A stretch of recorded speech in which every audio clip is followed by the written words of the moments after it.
Hey guys, JB here with Karin Rowe with me today, who is a leader on our side with social media marketing and has tons of experience with social media marketing, working with so many different types of small businesses and so many different industries. So wanted to pull her on today to just share her tips and thoughts and ideas on social media that we can all take back to the fort and hopefully use to improve our presence with all of our brands on social media and really grow our businesses. So Karin, good to have you.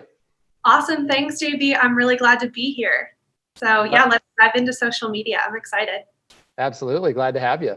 So Karin, I guess just, where would you start? If you had a small business audience in front of you right now, across all different kinds of industries, what are some tips that you would give them to think about when it comes to social media marketing today?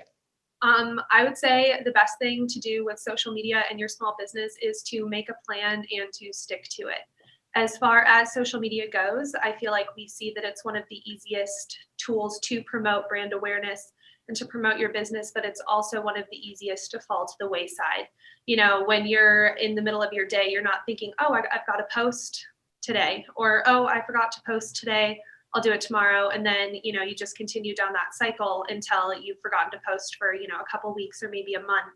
And we want to make sure that you're staying active. So I would say start planning right away what you want your social media to look like for the following month, especially with the holidays coming up. You want to make sure that your promotions are aligned with when those email blasts are going out, when any other marketing materials going out, and when you want customers to start knowing about those things. So make a plan, create your content ahead of time, put it into a calendar so that you know exactly when things are going out. You can coordinate the rest of your marketing efforts. And then I would be going in and scheduling your posts. So then you don't even have to think about it. Marketing 360, we have great software where we can get everything scheduled out. So the entire month of November, we've got that Black Friday sale planned. We have the Christmas promotions planned, set, and scheduled. And then it's just smooth sailing from there and making optimizations as far as boosting. Yeah, I think that's a great point because the planning is so important. I feel like a lot of small business owners, and I'm even guilty of it too, sometimes we're just trying to think on the fly of what to do on social media, and it can be very difficult to do that.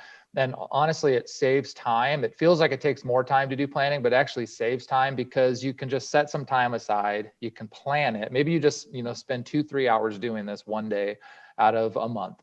And you plan it, you think about it, you figure out what you want to post, when you want to do it, and then you go ahead and get all that scheduled. And then the beauty is you don't really need to think about it after that. Now, if you have an idea throughout, the day and a cool moment to capture on camera and post, great, but at least you have a baseline strategy that's running and that's taken care of. So you don't feel that anxiety and that pressure all the time, like, oh, I got to post on social media. I haven't done it in a week and I got all these things going on. And so if you just think more proactively and plan it all, I think it actually makes your life a lot easier. Would you agree with that? Oh, it absolutely does. And even if it is just those base, I've got my core branded posts scheduled out, you've got room in there to put in that lifestyle behind the scenes, especially if you want to start utilizing stories. That's the perfect spot for, this is what's going on behind the scenes today in the shop. If it's e-commerce, you can do a lot of really great lifestyle stuff. If you're a business that has a physical location, brick and mortar service, I think that a lot of the time your opportunity lies within showing the behind the scenes of the team. What's going on in your local community? How are you getting involved? And through stories and just through that ad hoc posting, you can absolutely get that intermixed with your brand to make sure that you have a really consistent social media presence and that you've got diverse content throughout the board. So plan ahead, and also don't forget the in the moment stuff too when it's relevant. I love it.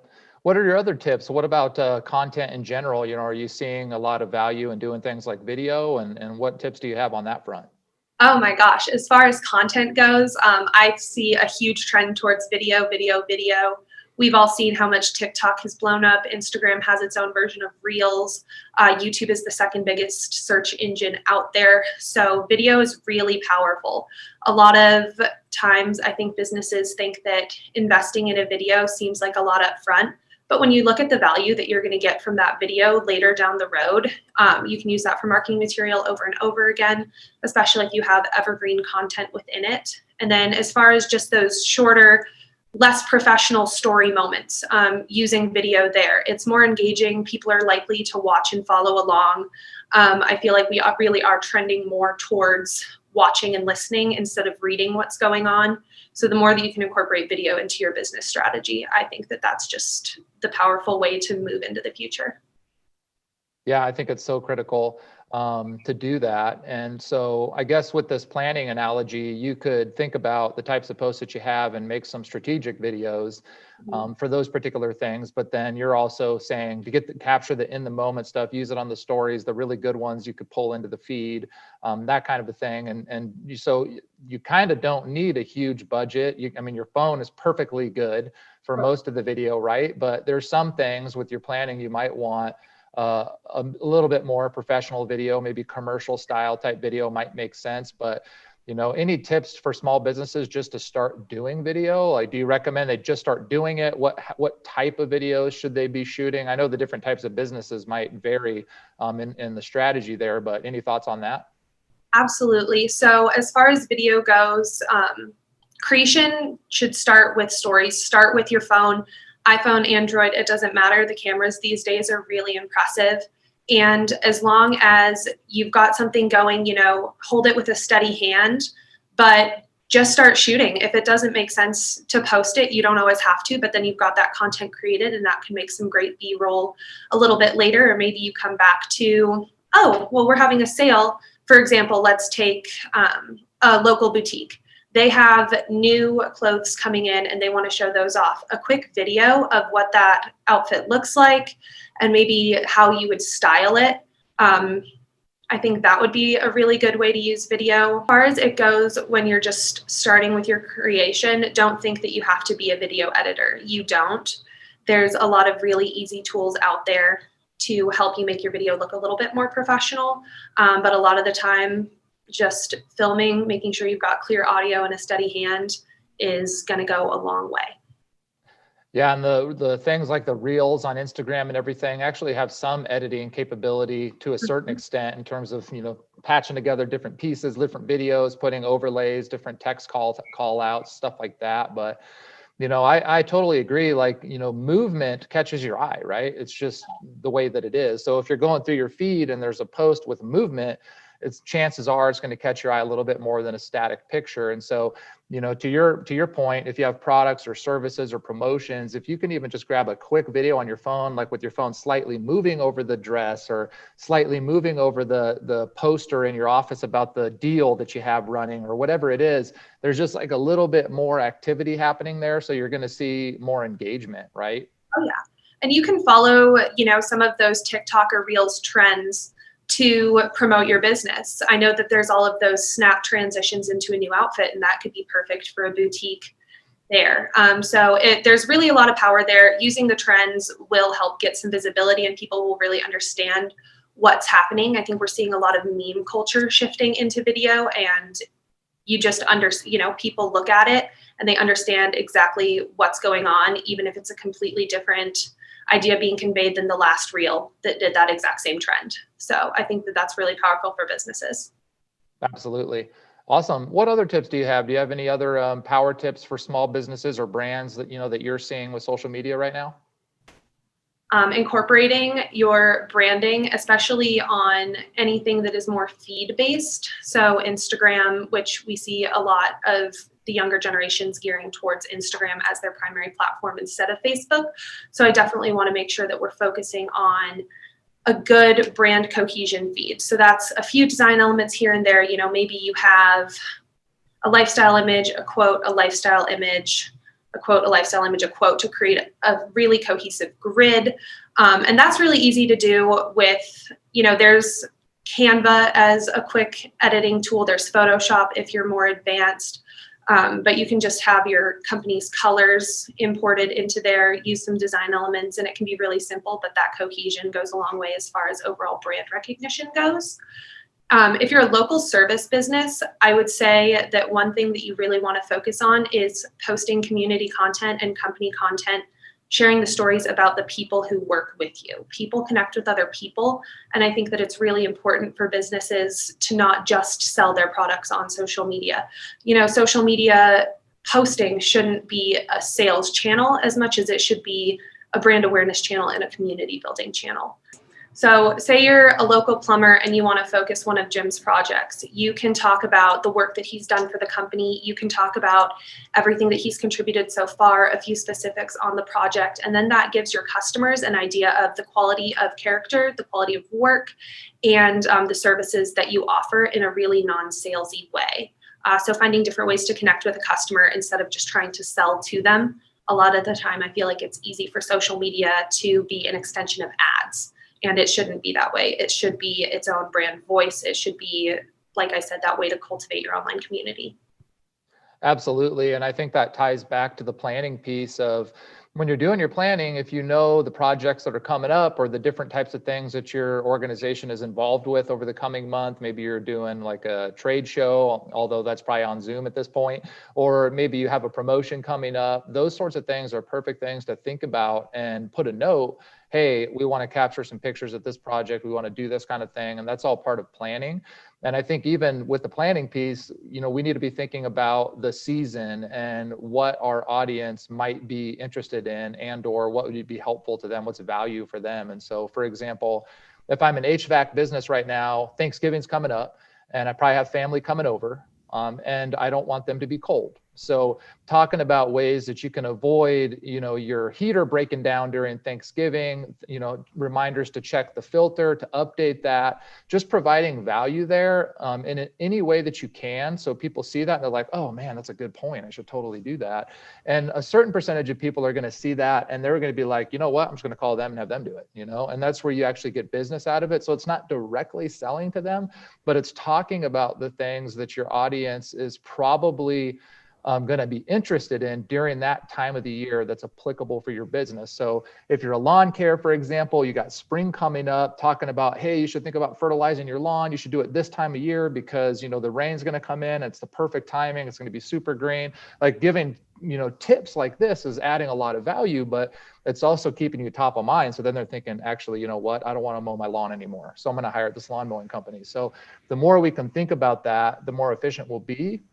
And the beauty is with planning is next year, your life just got a lot easier because now you already have the game plan. So it's going to take you more time to do this over the course of 1 year, but year 2, you're almost just like redoing the same thing, right? You already have the roadmap. So I think, we can tie it all back together and then think about how, this is going to be a video post. This is a quote post. And so it all really starts with the planning piece, which is awesome. So I think those are some powerful tips. Absolutely. And seasonality is really important, making sure that you're timely with what's going on. And I think with 2020, we've seen a lot of, we need to adjust how we communicate with people. Normal is looking very different these days. And so keeping in mind the timeliness of the situation that we're all in together, especially with that planning piece. If we don't know what's happening with COVID, you need to be able to plan, oh, well, here's an update based on what's going on in the world. You want to make sure that you're flexible within your scheduling to go and make those changes throughout. I also think it's really important for social media now more than ever because this is the way that you connect with your customers since we aren't seeing as much face-to-face interaction. So the more personalized you can make your social media right now, I think the more likely you are to have customers who are actually connecting with what you're doing and what you're saying. There's a huge push for, a little bit more connection on e-com, local services, sharing those employee highlights and those local business, just like collaborations, partnerships in the community. That's a way to keep us all together when we can't be as together as normal. Cool, Karin. Great stuff. I'm loving it. So, maybe you can give us some tips and some ideas on how we should be thinking about it. Because I know our audience here, some are local businesses, some are e-commerce. And I know those strategies could be a little bit different. So what would be some of your tips and feedback for an e-commerce business and some things that they should be strategizing around? Absolutely. So with e-commerce, I think that your focus always wants to be on the brand and the lifestyle that you're trying to sell. So thinking about that content that is really going to put the customer in the place of, this is what it's like to shop at Tiffany's, for example. You're creating an experience there when you're selling online, you're selling to that digital space. So making sure that you promote the lifestyle that they want to live. I think it's really easy to see this with style brands and with any e-commerce fashion brand. you're selling the lifestyle of what that woman wants to be wearing, what that man wants to be wearing, what kind of streetwear is in right now. And it is less focused on that community piece. I think with e-commerce, you see a lot more opportunity with influencer partnerships as well. So making sure that you're reaching out to people who are in that same space. Hey, do you want to do a collaboration? If we send you some product, would you do some posts for us? I think word of mouth is really, really powerful, and influencers are the word of mouth of e-com. Influencers are the word of mouth of e-com. So making sure that you're building up those digital partnerships too.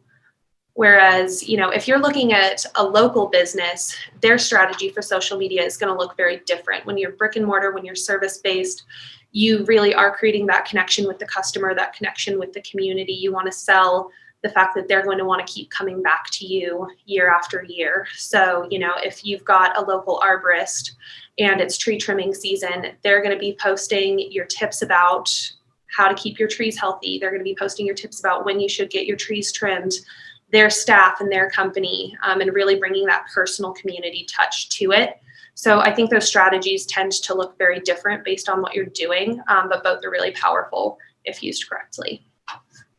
Great points. And yeah, I think as you were saying that, I was thinking, with retail stores, you're really critical about how beautiful your store is and about moving your products around. In case somebody came in yesterday, today it seems a little different. Maybe they see that sweater they didn't see yesterday. And it's always keeping that store looking beautiful, right? And when you think about it, in the digital world, our social media profiles are almost like our online storefronts. And so if your Instagram page isn't updated and changing and always, something new there, then your store gets kind of stale. So you want to have a beautiful store, right? So that's one location. You have another location over here on Facebook. You have another location over here on channel ABC. And so all these social channels and your website are all mini storefronts, like in the old days when you literally had physical stores around the state or whatever. Now you have all that in digital. And so what's your strategy to making sure that you have the best looking store compared to your competitors? And so I think that's a great point. Absolutely. Your social media presence is basically your merchandising. So do it well and make it look beautiful. Awesome. I love it. Anything else? I think that rounds it out for today, JB. It was really exciting talking social media with you. I'm excited to talk more in the future about what's going on in the space and how we just can continue to optimize and get better. Thanks, Karin. I really appreciate it. Awesome tips today. And thanks for watching, everyone. If you liked it, leave a like on it. Hit that like button if you would. And leave a comment if you have additional tips and ideas on social media marketing for small business or e-commerce. We'd love to see it. Follow us for more content like this down the road. Happy marketing.